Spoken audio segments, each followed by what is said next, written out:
നിയമസഭാ ഇലക്ഷൻ നടക്കുകയാണല്ലോ. ഇപ്പം പയ്യന്നൂരിൽ ആര് വിജയിക്കും?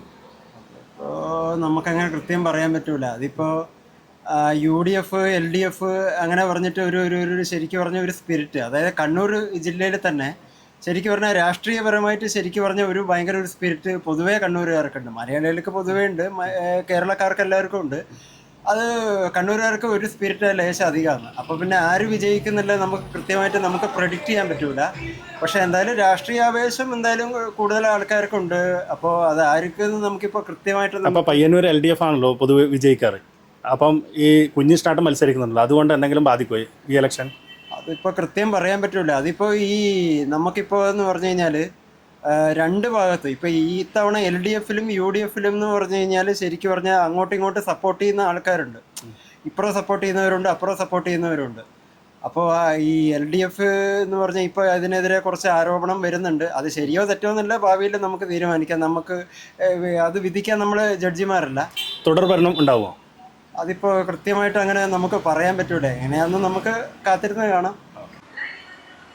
മധുസൂദനം വിജയിക്കും, പക്ഷേ ഭൂരിപക്ഷം കുറയാൻ സാധ്യതയുണ്ട്.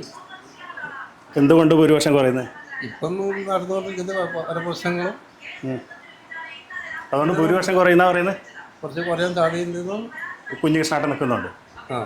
എന്തായാലും മധുവാട്ടം ജയിക്കും അല്ലേ? ജയിക്കും. കേരളത്തിൽ ആരും അധികാരത്തിൽ വരും? അതിപ്പം തുടർ ഭരണം ഉണ്ടാവുക? പറയാൻ കഴിയില്ല. പറയാൻ കഴിയില്ല. തുടർ ഭരണം ഉണ്ടാവും, അതിന് യാതൊരു സംശയവും വേണ്ട. അത്രയ്ക്കും വികസനം നടത്തിയിട്ടുണ്ട് ഗവൺമെൻറ്. പയ്യന്നൂരോ? പയ്യന്നൂർ മധുസൂദനം ജയിക്കും, ഉറപ്പ്.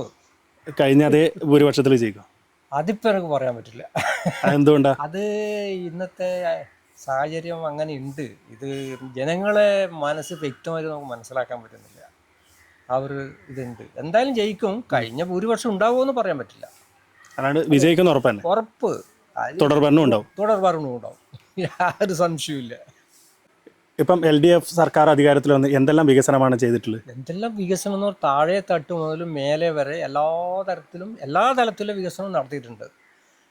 പിന്നെ പാലത്തിൻ്റെതായാലും 200 പാലുണ്ടാക്കുക എന്ന് പറഞ്ഞാൽ ചെറിയ കേസാൻ പറ്റാമെന്ന്. അപ്പോൾ എന്ന് പറഞ്ഞാൽ ഭയങ്കര വികസനം എന്ന് പറഞ്ഞാൽ ഭയങ്കര വികസനം. പിന്നെ ഏറ്റവും താഴെ കടയിലുള്ളവർക്ക് പെൻഷൻ കൊടുക്കുന്ന കാര്യം, ബാക്കി എല്ലാ പിന്നെ ആരോഗ്യ മേഖലയിൽ എല്ലാ തരത്തിലും വേറെ ആരുമില്ല. വേറെ ഇത് മുമ്പോട്ട് കൊണ്ടുപോകേണ്ട ആരുമില്ല വേറെ. അപ്പോൾ തുടർ ഭരണം ഉറപ്പ്. BJP ഒന്നും അധികാരത്തിൽ?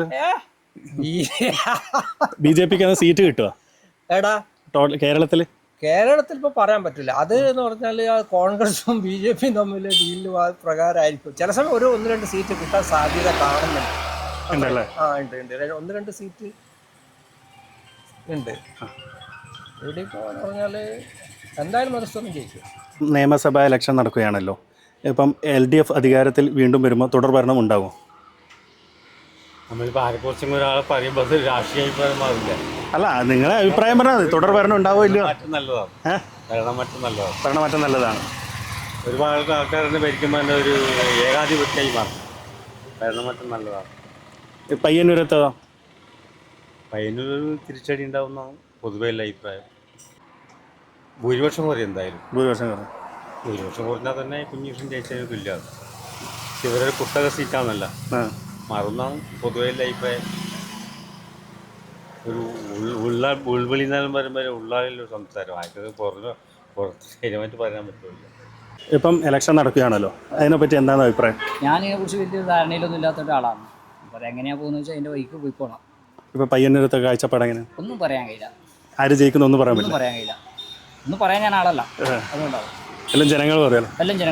നല്ലതാരാ ചെയ്യുന്നത് അവരെ കൂടെയാണ്.